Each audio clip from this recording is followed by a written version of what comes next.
Assalamualaikum warahmatullahi wabarakatuh. Salam sejahtera buat kita semua. Pak Perdi, semangat pagi. Semangat pagi. Semangat pagi luar biasa. Pak Perdi dari Dinsos P3A P2KB. Iya, betul. Dari Dinsos Pekerja Sosial. Pekerja Sosial, Pak. Repot. Nah, tak wacakno nganu lur. Dinsos P2A P2KB. Wopo. Dinas Sosial, Pemberdayaan Perempuan, Perlindungan Anak, Pengendalian Penduduk dan Keluarga Berencana. Dowo. Itu. Beliau adalah Bapak Perdi Wibowo sebagai pekerja sosial. Kita akan berbincang dengan beliau berkenaan dengan adopsi. Makanya beberapa pemberitaan yang muncul ketika ditemukan seorang anak atau apa. Kemudian banyak yang menyampaikan pengen diadopsi. Piye caranya adopsi dan apa yang harus dipenuhi terkait dengan persoalan adopsi. Bapak Perdi, monggo disampaikan kepada masyarakat sing baik secara luas ini. Ya, terima kasih atas kesempatan pada pagi hari ini Ya, bisa ngobrol-ngobrol ya ini di ISK. ISK. Ya. Nah, pada pagi hari ini saya mau menyampaikan terkait dengan persyaratan adopsi. Persyaratan adopsi. Sebenarnya untuk pengangkatan anak ini ya dulu itu mungkin tidak perlu ke dinas sosial, Pak. Dulu pakai notaris, kemudian langsung ke pengadilan, bisa seperti itu. Tetapi saat ini ya kalau mau mengangkat anak, yang pertama prosesnya harus ke dinas sosial terlebih dahulu. Awal sekali ke dinas sosial. Nah, setelah ke dinas sosial, nanti kita akan memberikan edukasi kepada calon orang tua angkat. Biasanya kita sebut COTA. Nah, singkatannya COTA, calon orang tua angkat. Kalau anaknya namanya CAA, calon anak angkat. Kayak gitu. Nah, nanti ada persyaratan yang harus dilengkapi. Kemudian kita kunjungan juga, Pak. Kunjungan survei juga, kunjungan ke rumah. Kita adakan home visit. Home visit untuk calon orang tua. Calon orang tua angkat. Maksudnya layak atau tidak mereka itu mengasuh anak, keadaannya seperti apa. Kita akan lihat lingkungannya, kemudian secara ekonomi sanggup atau tidak, kan gitu. Kemudian setelah hasil wawancara ini selesai, kita buatkan laporan sosial namanya, karena ada persyaratan, salah satunya adalah lapsos, laporan sosial dari pekerja sosial. Nah, berkas itu setelah lengkap, kemudian lapsosnya kita selesai, kita kirim ke provinsi, ke dinas sosial provinsi. Di sana ada sidang, namanya sidang PIPA. Sidang PIPA itu pertimbangan izin pengangkatan anak. Pertimbangan izin pengangkatan anak. Ya, di sana sidang PIPA itu calon orang tua angkat nggak usah ikut ke Semarang, tapi kami Peksos biasanya yang akan diundang ke sana untuk mengikuti sidang. Nah, hasil dari sidang PIPA itulah nanti keluar SK penetapan dari sidang PIPA itu menetapkan bahwa calon orang tua angkat ini layak untuk mengasuh anak, seperti itu. Nah, di sidang PIPA pun bukan dari dinas sosial saja, tetapi ada beberapa instansi lain. Ada yang dari Capil, ada dari kepolisian, dari beberapa instansi itu kumpul sidang, menyidangkan hasil laporan sosial, kemudian berkas-berkas itu. Gitu. Sebentar, tak potong dulu. Ya. Nah, petugas-petugas yang hadir tersebut dari provinsi atau dari kabupaten? Dari provinsi. Dari provinsi semuanya. Biasanya dibuat tim, dua tim ya. Karena gini, Pak, untuk sidang PIPA sendiri itu dibatasi. Jadi setiap 2 bulan sekali. Tidak setiap bulan ada sidang, tetapi setiap 2 bulan sekali. Dan dibatasi juga kuotanya. Jadi setiap sidang itu paling tidak 50 berkas.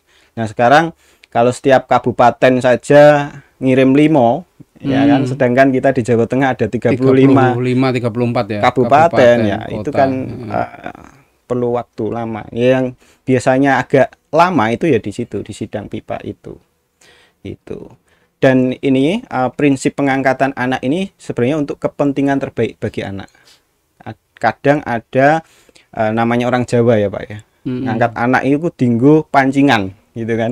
Nggo mancing gitu kan. Nah, itu tidak boleh. Motivasinya bukan untuk mancing, tetapi motivasinya ini untuk kepentingan terbaik bagi anak, supaya anak tidak terlantar, supaya anak itu mendapatkan yang terbaik, intinya seperti itu. Kemudian persyaratan yang utama ya sebelum proses pengangkatan anak ini itu terkait dengan agama calon orang tua angkat dengan yang mau diangkat harus sama. Tapi kan ya tidak tahu, tinggal itu si anak yang bakal diadopsi itu teko ngendi maunya kan gitu ya. Dan itu diatur di dalam undang-undang jika contoh ya ada anak dibuang. Anak dibuang kemudian kan tidak tahu toh agamanya apa. Betul. Gitu kan. Nah, dibuangnya itu di mana? Contohnya di Kudus. Mayoritas penduduk Kudus Muslim ya. Berarti anak itu agamanya Muslim. Tetapi kalau seumpama ketemunya di mana? Lain ya, yang mayoritas agama Kristen mungkin, non-Muslim, ya itu ditetapkan, itu disesuaikan. Jadi di mana tempat ditemukan anak itu, agamanya itu mayoritas apa, ya itu agamanya, seperti itu. Agamanya harus sama. Kemudian terkait dengan usia calon orang tua angkat, usianya itu minimal 30 tahun, maksimal 55 tahun. Ada batas usianya ada batas usianya. Kalau semama melebihi itu atau yang kurang itu ya tunda di pending gitu. Kalau kurang, kemarin ada contoh usianya masih 25 tahun gitu kan, ya menunggu sampai usia 30 tahun baru bisa proses pengangkatan anak. Kalau ada sekedar umurnya 5 tahun ya. Kalau usianya 55 ya nggak bisa, karena kan ngasuh anak niku kan nggih berat toh gitu betul. Kan kalau wis sepuh kan kasihan anaknya nanti. Tapi nek have kayak gitu. Iya ya itu aturan lah itu. Iya kalau biasanya ya sesuai dengan aturan itu, karena sudah diatur di dalam perundang-undangan, di situ jelas sekali harus sesuai. Kalau seumpama tidak sesuai ya nggak bisa. Nggak bisa. Betul. Terus itu tadi apa tadi sampai usia agama, usia kemudian orang tua. Menikah nggih paling singkat 5 tahun. Menikah paling singkat 5 tahun. Kalau kurang dari 5 tahun juga harus menunggu dulu. Karena kan perlu kematangan. Kalau untuk mengasuh anak itu kan perlu kematangan gitu kan. Benar. Baru nikah terus ngasuh anak kemudian belum lama terus dia ada cekcok kan kasihan juga gitu kan. Itu kemudian anak sudah diasuh minimal 6 bulan. Jadi kalau seumpama baru contohnya anak dibuang ya, anak dibuang kemudian langsung untuk diproses pengangkatan anak, nah itu nggak bisa langsung. Harus kalau yang anak dibuang ya itu perlu kita koordinasi dengan kepolisian. Harus selama 3 bulan berturut-turut harus diumumkan. Kira-kira ada orang tuanya tidak gitu kan. Harus selama 3 bulan itu diumumkan ke media sosial, mungkin di surat kabar. Kalau semama memang tidak ada orang tua kandung yang mengakuinya, ya udah proses pengangkatan anak gitu. Dan biasanya minimal pengasuhan anak itu 6 bulan. Setelah lebih dari 6 bulan baru proses pengangkatan anak. Nah, ketika proses itu berlangsung kemudian survei tentu melibatkan perangkat desa. Ya toh? Karena tentu dari petugas kan ya ora kenal karo kuwi mau, sehingga proses itu harus dipenuhi. Dari apa yang disampaikan tadi terlihat jelas bahwa di sana ini memang benar-benar fokus untuk si anak. Betul. Ya kan? Iya. Nah, ini ada yang selama 3 bulan proses kan harus 6 bulan. Lah proses sebelum 6 bulan ini terus bocah piye? Ataukah memang sudah dititipkan di tempat jadi gini Pak, calon orang tua angkat atau pripun itu? Jadi kalau anak dibuang ya, ada anak buang itu biasanya kita bisa langsung ada yang calon orang tua angkat langsung. Biasanya ada mungkin yang menemukan kayak gitu ya. Atau mungkin yang kedua itu kita bawa ke panti. Panti itu ada di Salatiga, Wilosotomo punya provinsi itu ada di Salatiga. Biasanya kalau semama ada pembuangan bayi, ya itu tadi kalau semama belum ada yang mau mengasuh, belum ada yang mau merawat, ya mau tidak mau kita bawa ke Salatiga. Di sana ada panti khusus anak balita. Jadi di situ sebenarnya di Wilosotomo pun juga sudah banyak yang mengantri. Calon orang tua angkat banyak sekali gitu. Ada daftar tunggunya gitu. Kalau semama ada yang dibuang kemudian kita bawa ke Wilosotomo, langsung banyak yang akan menerima seperti itu. Baik. Gitu. Ada hal yang menarik selain kesiapan orang tua, ada usia, ada agama tadi. Itu ada satu hal lagi. Nah, orang tuanya memiliki lebih dari satu anak. Itu tidak boleh juga. Tidak boleh. Nah, berarti gimana itu?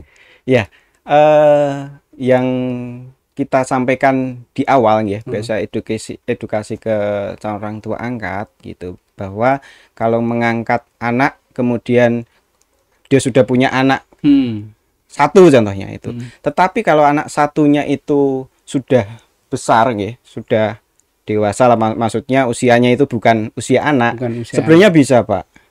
Itu tergantung nanti di sidang pipa. Di sidang pipa itu kan akan membahas terkait dengan hasil laporan sosial pekerja sosial itu kan. Nanti akan kita jelaskan di dalamnya kan terkait dengan ekonomi orang tua. Oh dia mampu kayak gitu kan. Kalau semama nambah satu anak lagi ya kira-kira nggak ada masalah lah. Nah itu kan kita bisa jelaskan di laporan sosial. Tapi anaknya wis loro apa telu ya? Lah itu ya jangan terus kita setujui gitu kan, karena kasihan juga kan anaknya kan ngopeni tambah lagi 4 atau 5 kan malah kasihan anaknya gitu kan, perhatiannya kurang seperti itu. Benar. Karena ini kembali kepada difokuskan demi kepentingan kebaikan terbaik bagi anak. Untuk anak. Intinya seperti itu. Ada peristiwa menarik yang terjadi yang pernah sempat kita dampingi. Ada sebuah keluarga mengontrak di sebuah rumah, ya toh. Kemudian punya anak, kemudian ditinggal. Akhirnya si ibu pemilik orang tua pemilik kontrakan itu kan bawa anak itu usia 1 bulan waktu itu. Kemudian bingung. Kemudian hendak diangkat. Oh ternyata sudah memiliki putra 3 orang. Kan enggak bisa. Nah ini kan terus bingung. Ya semula dikasih semacam soli, wah lebok ke jero kakakmu rak wis.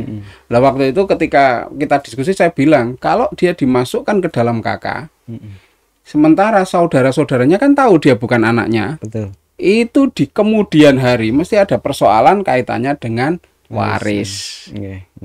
Lagi piye iki? Ya, karena kan memang persoalan seperti ini tuh kan kompleks dan terjadi di masyarakat kita kan begitu. Dan persoalan ini sering terjadi memang ya. Biasanya terjadinya masalah ini di kemudian hari. Kalau semama anaknya itu sudah dewasa, kemudian rebutan warisan seperti itu. Gitu. Nah, makanya kita mendorong masyarakat ya supaya untuk memproses secara legal. Jadi proses pengangkatan anak secara legal gitu. Nah, untuk kasus yang seperti itu tadi, ya seharusnya calon orang tua angkat ya coba ke dinas sosial terlebih dahulu. Nanti kita akan berikan edukasi ke calon orang tua angkat itu tadi. Meskipun usia anaknya itu contoh ya sudah mungkin usia sudah tidak bayi lagi gitu kan, ya nggak masalah gitu kan, masih bisa diproses gitu kan. Jadi usia anak untuk diadopsi itu kurang dari 18 tahun, Pak. Oh gitu ya. Ya, jadi kalau 18 tahun itu sudah dewasa. Tapi kemarin ada. Jadi usianya itu 22 tahun datang ke dinas sosial mau diadopsi. Mau diadopsi. Wedok apa lanang iku? Wedok. Nggih. Yang mau diadopsi itu wedok, yang mau ngadopsi itu ya wis bapak-bapak gitu. Dan memang sudah lama katanya. Ini sudah aku adopsi dari kecil gitu kan. Loh kok kenapa dari baru sekarang proses adopsi? Ya ini baru sempetnya kayak gitu kan. Lah itu masalahnya terkait warisan. Ya. Dia tidak mau itu tadi proses pengangkatan anak setelah usianya 22 tahun baru mau proses adopsi kan enggak bisa. Kita kan adopsi anak bukan adopsi gadis gitu. Enggak bisa kayak gitu. Batasnya 18 tahun. Kurang dari 18 tahun. Nah, kalau yang terkait tadi ya, kasus tadi kan sudah punya anak 3 ya, tapi sudah mengasuh anak angkat tadi selama berapa tahun, Pak? Kira-kira? Belum Mas, sabulan emang bocah bayi ditinggal loh. Oh, bayi baru niku ya. Nah, itu nanti bisa ke dinas sosial, kita kasih edukasi terlebih dahulu. Nanti seperti apa baiknya, kan kita juga ada bekerja opsi sama dengan panti, kemudian dari lembaga-lembaga lain kita akan berkoordinasi. Yang paling penting adalah terpenting bagi anak itulah. Yang paling penting adalah hal yang terpenting bagi anak, dan ini sangat apa ya, sangat riskan karena persoalan itu muncul itu bukan sekarang, tapi di kemudian hari. Sehingga betul, memang harus benar-benar dipersiapkan sejak sekarang dini. Betul. Jangan sampai terus 22 tahun sampai diadopsi itu kan jadi rodok blunder gitu. Betul. Ya mungkin maksudnya juga baik mungkin, tapi karena tidak sesuai dengan aturan yang berlaku, di mana aturan maksimal itu adalah 18 tahun, tentu akan jadi persoalan di kemudian hari. Nah, sekarang saya mohon izin untuk simpulkan, sedikit menyimpulkan. Boleh tambah dulu?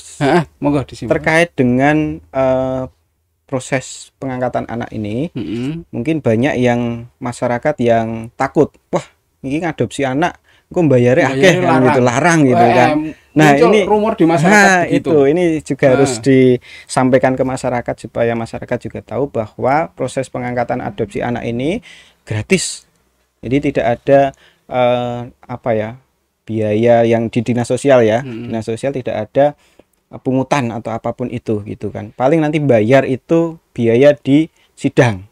Dan itu pun kan biaya sidang juga nggak mahal. Nah, itu jangan sampai masyarakat takut, wah, iki aku harus ngadopsi anak karena mahal, aku nggak mau proses. Nah, jangan sampai seperti itu. Intinya untuk pengangkatan anak itu gratis. Dah, monggo Pak. Saya mohon izin untuk disimpulkan, nanti kalau salah dibener ke. Mengadopsi anak itu yang paling penting adalah untuk kebaikan si anak. Sehingga aturan-aturan yang harus dipenuhi adalah unsurnya memang untuk kebaikan si anak. Persyaratan yang harus dipenuhi salah satunya adalah memang harus ke dinas sosial dulu.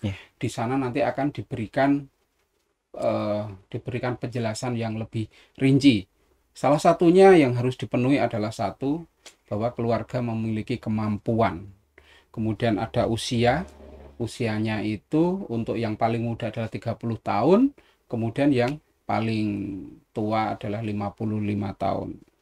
Ini tentu memang pertimbangannya untuk kebaikan sang anak.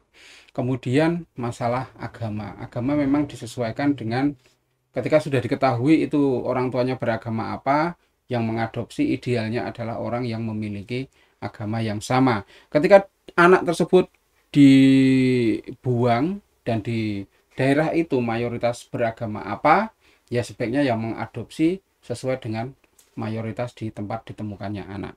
Dan kemudian prosesnya yang berlangsung setelah dari dinas sosial, kemudian akan ada sidang, namanya sidang PIPA. PIPA itu apa? Pertimbangan izin pengangkatan anak. Pertimbangan izin pengangkatan anak itu di provinsi dan dilaksanakan 2 bulan sekali. Itu pun mbok bayangke lho raja suwene 2 bulan. Tapi ketika bicara 50 orang dalam satu kabupaten, dan di Jawa Tengah ada 35 kabupaten, itu ya waki. Jadi memang itulah yang kemudian membuat rentang waktu itu jadi cukup panjang. Nah, kemudian terkait untuk hal-hal yang lain untuk masyarakat, yang jelas pengangkatan anak itu gratis. Mungkin akan muncul biaya pada sidang dan itu tidak banyak terkait dengan hal ini. Jadi pastikan kalau ingin mengadopsi anak, ya lakukan melalui dinas sosial. Jangan sampai kemudian langsung dimasukkan ke kakak dan saudaranya juga tahu bahwa dia bukan anak kandung, dan itu akan berefek di kemudian hari ketika ada persoalan-persoalan waris. Dan inilah yang kemudian harus diantisipasi. Dan dinas sosial juga tentu akan memberikan opsi-opsi atau memberikan pertimbangan-pertimbangan ketika berdiskusi ke dinas sosial, khususnya di pekerja sosial, di dinas sosial P3A P2KB. Wah, wis rada hafal, Pak. Apal singkatannya, tapi engko nek kon ngurekno ya tetep maca sik. Itu. Monggo, Pak, kalau mau Pak Perdi mau menambahkan yang digarisbawahi yang paling utama. Ya. Ya. Yang paling utama tadi sudah disampaikan bahwa pengangkatan anak ini untuk kepentingan terbaik bagi anak, motivasinya harus benar. Ya, motivasinya mengangkat anak ini harus benar. Bukan bermotivasi untuk pancingan. Nah, itu nggak boleh. Dan kemudian yang kedua, untuk proses adopsi di dinas sosial gratis itu ya. Dan nanti akan dibantu untuk proses selanjutnya nanti akan kita bantu. Tata caranya, prosesnya kita akan bantu, kita kasih edukasi ke calon orang tua angkat. Pokoknya tidak usah khawatir, pokoknya gampang, mudah. Itu aja mungkin, Pak, ya. Luar biasa, Pak Perdi Wibowo, pekerja sosial dari Dinsos P2 P3 Lali, dari Dinas Sosial Kabupaten Kudus. Terima kasih waktunya Pak Perdi. Terima Assalamualaikum kasih. warahmatullahi wabarakatuh.